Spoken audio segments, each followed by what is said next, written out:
আজকে আবার একটি নতুন গল্প নিয়ে আমি আপনাদের সামনে হাজির হলাম। গল্পের নাম হারজিত। সবুজ ঘাসে ঢাকা প্রকাণ্ড মাঠটার একপাশে এসে গা ঘামিয়ে নিচ্ছিল শিউলি। কোচ হীরক মণ্ডল যেভাবে বলেছেন ঠিক সেভাবে। এখন মাঠে দৌড় চলছে 400 মিটার, এরপর 200, তারপর 100, তারপর শুরু হবে শিউলিদের ইভেন্ট হাই জাম্প।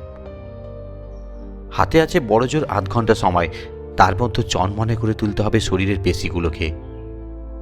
এবছর শিউলি আর হারবে না, কিছুতেই না। কলকাতা পুলিশের মাঠ আজ জমজমাট। চলছে রাজ্য অ্যাথলেটিক্স প্রতিযোগিতা। আজ শেষ দিন। কাল পরশু ছিল প্রাথমিক পর্যায়ের লড়াই, আর শুধু ফাইনাল। বিভিন্ন ইভেন্টের দৌড়, লং জাম্প, হাই জাম্প, লোহার বল ছেড়া, বর্ষা নিক্ষেপ। টকবগে তাজা ছেলেদের মধ্যে মরিয়া যুদ্ধ দেখতে দর্শকরাও আজ টান টান উত্তেজনায়। উত্তেজনা মাঠের ভেতরেও। চাপা দুশ্চিন্তায় ছটফট করছেন প্রশিক্ষকরা, কারণে অকারণে বকাবকি করছেন ছাত্রছাত্রীদের। ব্যস্ত সমস্ত মুখে কর্মকর্তারা ছুটছেন এদিক ওদিক। ঘন ঘন ঘোষণা চলছে মাইকে। থেকে থেকে বেজে উঠছে ব্যান্ড। বিজয়ীরা এসে দাঁড়াচ্ছে ভিক্টরি স্ট্যান্ডে। সফল প্রতিযোগীদের গলায় পদক ঝুলিয়ে দিয়েছেন রাজ্যপাল। বিপুল করতালিতে তাদের অভিনন্দিত করছে দর্শককুল। কিন্তু কোনো দিকেই তাকাচ্ছিল না শিউলি। শরীরটাকে বাঁকাচ্ছে ধনুকের মতো। ডান পা তুলল উপরে, নামিয়ে বাঁ পা, আবার ডান পা। কসরতের মাঝে হীরক তার ধমক শুনতে পেল, আরে হচ্ছেটা কি? অত বেশি বার করছিস কেন এই ব্যায়ামটা? শিউলি সোজা হলো, দেখছি কোমরের ব্যথাটা আছে কিনা। অমনি হীরকের ভুরু জড়ো। হ্যাঁ, তুই যে সকালে বললি পেন নেই, সেরে গেছে। নেই তো, আমি তো পুরো ফিট, তবু দেখে দিচ্ছি। আর ব্যায়াম নয়, এবার থাম।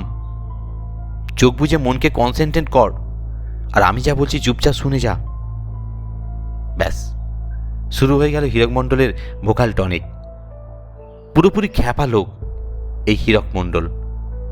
প্রায় 50 বয়স, আর ল্যাকপ্যাকে রোগা ঢ্যাঙা মানুষটার ধ্যান জ্ঞান স্বপ্ন একটাই, অ্যাথলেটিক্স।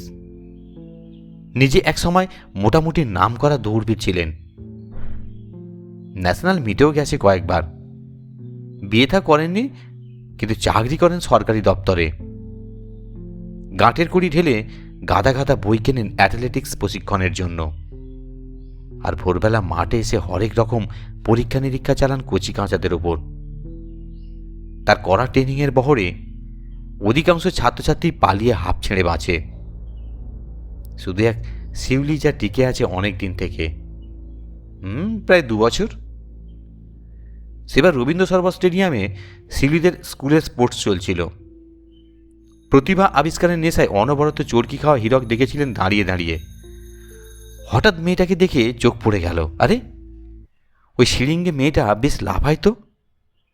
আর দৌড়ে আসার ভঙ্গিটা অবশ্য সঠিক নয়, বেশি ছুটতে গিয়ে দম ফুরিয়ে ফেলছে। হাই জাম্পের স্টিক টমকানোর মুহূর্তে দেহটাকে শূন্যে ভাসানোর প্রথা পুকুরানো তেমন জানে না, তবু উঠছে তো অনেকটা। সঙ্গে সঙ্গে হীরকের মন গেয়ে উঠল, আছে, এর মধ্যে জিনিস আছে, একে দিয়ে হবে। তারপর থেকে শিউলিকে নিয়ে পড়ে আছেন হীরক। পাখি পড়ার মতো শিখিয়ে চলেছেন শিউলিকে, রোজ সকালে বিকালে। তার তত্ত্বাবধানে গত বছর স্টেট মিটে নাম দিয়েছিল শিউলি, রানার্স আপ হয়েছিল। ইন্টার স্কুল প্রতিযোগিতাও সেকেন্ড। আর দ্বিতীয় স্থান হীরকের মোটেও মনোপ্রীত নয়। তিনি শিউলিকে দেখতে চান ভিক্টোরি স্ট্যান্ডের মাথায়। আর সেই আশাতে হীরকের বিনবিন চলছে এখনো। মহাভারতের গল্প জানিস তো শিউলি? কে বড় যোদ্ধা ছিল, কর্ণ না অর্জুন? কর্ণ বড় হয়েছিল সারথীর ঘরে, আর অর্জুন রাজপ্রাসাদে। শুধু সারথীর ঘরে মানুষ হওয়ার জন্যই কোনোদিন রাজা দুলাল অর্জুনের সঙ্গে প্রতিযোগিতায় নামার সুযোগ পায়নি কর্ণ। যখন তারা যুদ্ধক্ষেত্রে সত্যিই মুখোমুখি হলো, তখন কায়দা করে কর্ণর কাছ থেকে কবচকুণ্ডল কেড়ে নেওয়া হয়েছে। একটা বাণ সে অর্জুনের জন্য তুলে রেখেছিল। ঘটোৎকচকে কৌরবদের বিরুদ্ধে লেলিয়ে দিয়ে সেই অস্ত্রটিও খরচ করিয়ে দেওয়া হলো। তবুও কিন্তু কর্ণকে দমানো যায়নি। কুরুক্ষেত্র যুদ্ধে সেই অর্জুনের সঙ্গে সমানে সমানে টক্কর দিয়েছে। আর তোর দশাও তো সেই কর্ণের মতো, ঠিক কি না বল? শিউলি আলতো ঘাড় নাড়ল, মনে মনে বলল, ঠিক, 100 বার ঠিক। কর্ণ পালক পিতা অধিরথ ছিলেন রথচালক, আর শিউলির বাবা অনিল নস্কর চালায় অন্য লোকের বাড়ির গাড়ি। প্রায় একই তো। অর্জুনের সঙ্গে লড়াই চালানোর স্বপ্ন দেখা সাহসী বা শিউলির আগে ছিল কই? ফের হিলকের গলা বাসছে। অ্যাথলিটের পেশি শক্তি তার কবচকুণ্ডল, আর পেশি শক্তি আসে পুষ্টি থেকে। তো শরীরে সেই পুষ্টি নেই রে শিউলি। বটেই তো, যার বাবার মাইনে 2300 টাকা, ভাই বোন মিলিয়ে 5-5টা পানির সংসারে যেখানে নুন আনতে পান্তা ফুরোয়, পুষ্টিকর খাদ্য তার ভাগ্যে জুটবে কোথা থেকে?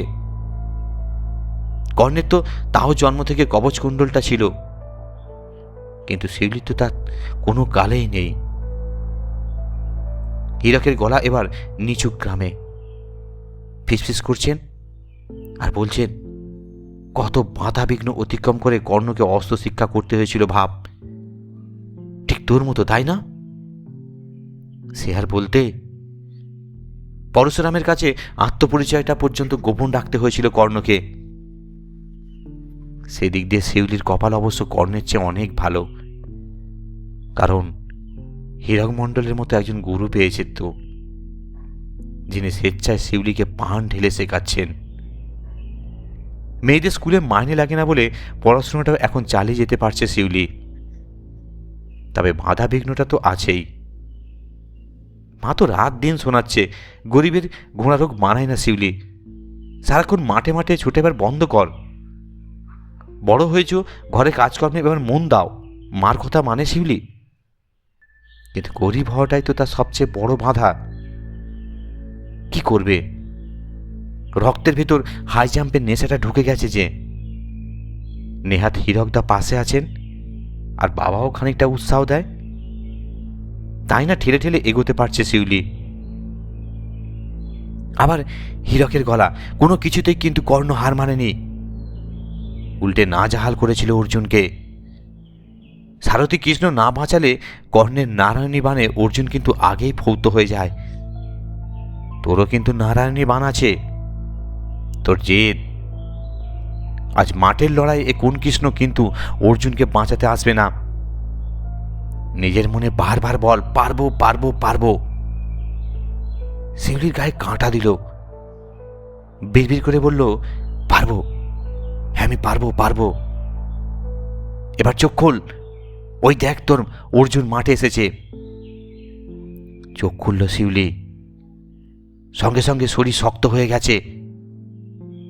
মাত্র 20 হাত দূরে দাঁড়িয়ে আছে প্রিয়াঙ্কা, পরনে বিদেশি টাকস্যুট, চোখে পাহাড়ি সানগ্লাস, চওড়া ব্যান্ডে আটকে রেখেছে স্টেপ কাট চুল। পাশে ভাই পুরো একটা টিম, ট্রেনার, ম্যাসিওর, সাপারি স্যুট পরা বাবা, জিন্স টি শার্ট ছবির দাদা। প্রিয়াঙ্কার বাবার হাতে বড় একখানা জলের বোতল, ঘোলাটে জল, সম্ভবত লেবু আর গ্লুকোজ মেশানো। আর বোতলের ছিপি খুলে এক ঢোক শরবত গলায় ঢালল প্রিয়াঙ্কা। সানগ্লাস খুলে দাদার হাতে দিয়েছে, শুরু করলো জগিং। ধীর গতিতে ছুটতে ছুটতে এসে দাঁড়িয়েছে শিউলির সামনে, হাত তুলে বলল, হাই। ভদ্রতা করে হাত তুলতে গিয়ে থমকালো শিউলি। হীরক নিচু স্বরে বলছেন, তোকে টিচ করছে, লক্ষ্য করলি 3টে আঙুল দেখালো, মানে তোকে এবারও হারাবে, বারবার 3 বার। শিউলি ঝট করে মুখ ঘুরিয়ে নিল, একটা বনো রাগ কিলবিল করে উঠল স্নায়ুতন্ত্রীতে। চোয়াল কঠিন হলো। গতবার স্টেট মিটে শিউলি যা পারেনি, অন্তরাজ্য স্কুল প্রতিযোগিতাতেও যা করতে ব্যর্থ হয়েছে, এবার তার শোধ নিতেই হবে সব থেকে বেশি। 176 সেন্টিমিটার লাফিয়েছিল প্রিয়াঙ্কা, আর প্র্যাকটিসে শিউলি পৌঁছেছে 178-এ। এবার আর প্রিয়াঙ্কার নিস্তার নেই। ওই খুশি খুশি মুখ আজই চুপসে দেবে শিউলি। হাই জাম্পের বাতির প্রতিযোগিতারও মাঠে হাজির। ছড়িয়ে ছিটিয়ে অনুশীলন চালাচ্ছে অল্প স্বল্প। ওদের মধ্যে 3-4 জনের সঙ্গে ভালোই পরিচয় হয়েছে শিউলির। সোমা, ঈশিতা, নূপুর আর অঞ্জনা। সকলেই শিউলিকে সমীহ করে বেশ। নিজেই গিয়ে শিউলির কথা বলে এলো মেয়েগুলোর সঙ্গে। এও এক ধরনের প্রস্তুতি। দুর্বলতর প্রতিদ্বন্দ্বীদের সঙ্গে একটু বাক্যালাপ চালিয়ে নিলে মনের জোর বাড়ে। হীরকদাই শিখিয়েছেন। ছেলেদের 100 মিটার দৌড় শেষ হলে এইমাত্র জিতেছে গতবারই মনোরঞ্জন পাল, আর হাততালির বন্যা বইছে। পদকদানের পর্ব শেষ হতেই কর্মকর্তারা আসছেন হাই জাম্পের জায়গাটায়। ঝুড়ো মাটি আর বালি ছড়িয়ে নরম করে রাখা হয়েছে মাঠের এই অংশটা। পোতা হয়েছে দুদিকে দুখানা স্ট্যান্ড। মাঝে মাঝে নির্দিষ্ট উচ্চতায় বসানো আছে লাঠি। মাইকে নাম ঘোষণা শুরু হলো। 8 জন প্রতিযোগীর মধ্যে প্রিয়াঙ্কা লাফাবে 5 নম্বরে, আর শিউলি 7। প্রাথমিক লক্ষ্যমাত্রা 160 সেন্টিমিটার। প্রথম দফায় পার হয়ে গেল 8 প্রতিযোগী। ধাপে ধাপে বাড়ছে লক্ষ্যমাত্রা 2 সেন্টিমিটার করে। প্রথম আটকাল সোমা 168-তে পৌঁছে। 170-এ ঈশিতা আউট। 172-এ দুজনের পা ছুঁলো লাঠি।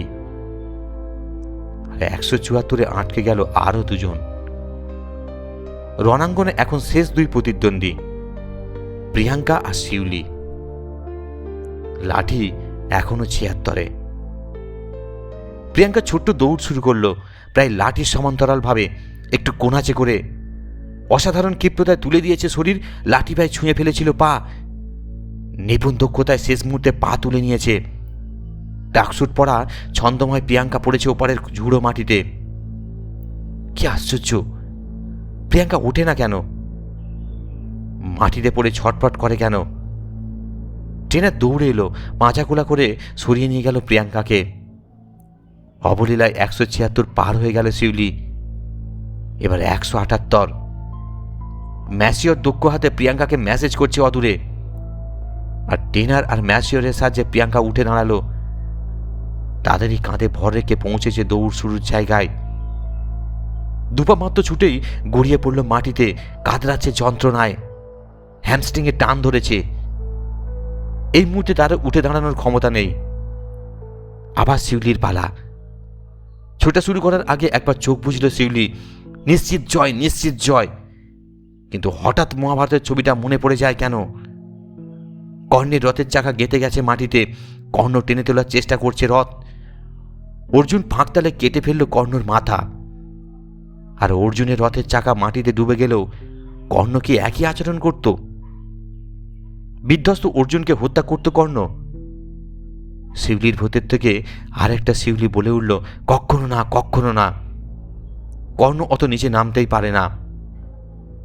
হীরক মণ্ডলের বিস্ফারিত দৃষ্টিকে উপেক্ষা করে দুহাত উপরে তুলে দিল শিউলি।